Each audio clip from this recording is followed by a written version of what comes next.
सोनीपत में एक तरफ जहां सर्दी सरसों की सब्जियों की खेती करने वाले किसानों के लिए आफत बनी हुई है, तो वहीं यही सर्दी गेहूं की पैदावार करने वाले किसानों के लिए संजीवनी बनी हुई है। दरअसल सोनीपत जिले के किसान गेहूं और धान की खेती को छोड़कर अब सरसों, फूलों और सब्जियों की खेती कर रहे हैं। लेकिन पहले और सर्दी ने अब इन फसलों पर अपना असर दिखाना शुरू कर दिया है। किसानों की माने तो पिछले दिनों पड़े पाले के कारण सरसों की फसल को नुकसान हुआ है, वहीं सब्जियों को भी नुकसान हो रहा है। ये इसमें हमारे सरसों का नुकसान है सबसे ज्यादा। अब की बार सरसों बोई थी, सरकार ने दावा किया था कि हम MSP से भी ऊपर लेंगे, इसलिए सरसों बोई थी। अब की बार ये पाला की वजह से थोड़ा सरसों में भी नुकसान है और हमारे फल फूल की जो खेती इसमें नुकसान है।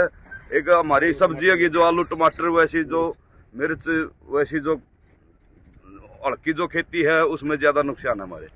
देखिए नुकसान तो कई चीज तो ऐसी है ज्यादा बर्बाद हो जाएंगी, उससे किसान को सरकार से मुआवजे की मांग करनी पड़ेगी। ऐसी भी कई फसल है जैसे गेहूं है, गन्ना है, उसका तो कुछ बिगड़ता नहीं, जो हल्की फसल है वो हमारी बिल्कुल बर्बाद हो जाएगी।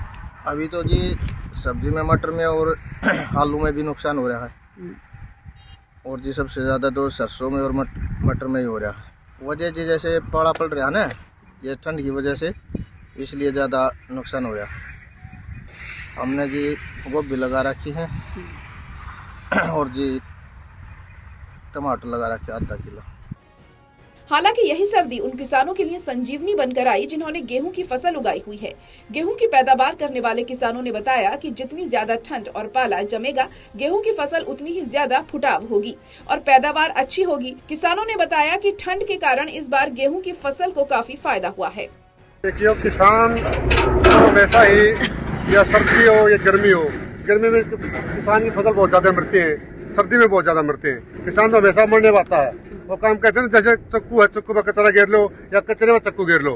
किसान दो काम हो रहा है किसान के साथ। तो सब्जियों में कितना नुकसान है सोनीपत में? किसान तो सोनीपत में बहुत ज्यादा नुकसान है सब्जी में। अब टेम्परेचर 2 के करीब जा रहा है, आलू वजह खत्म हो जाएगा, मिर्च के खेत सारे खत्म हो जाएंगे।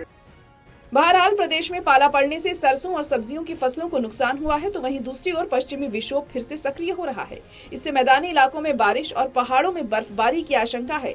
मौसम विभाग ने 2 दिन का येलो अलर्ट भी जारी किया हुआ है। सोनीपत से कविता शर्मा की रिपोर्ट, टोटल न्यूज।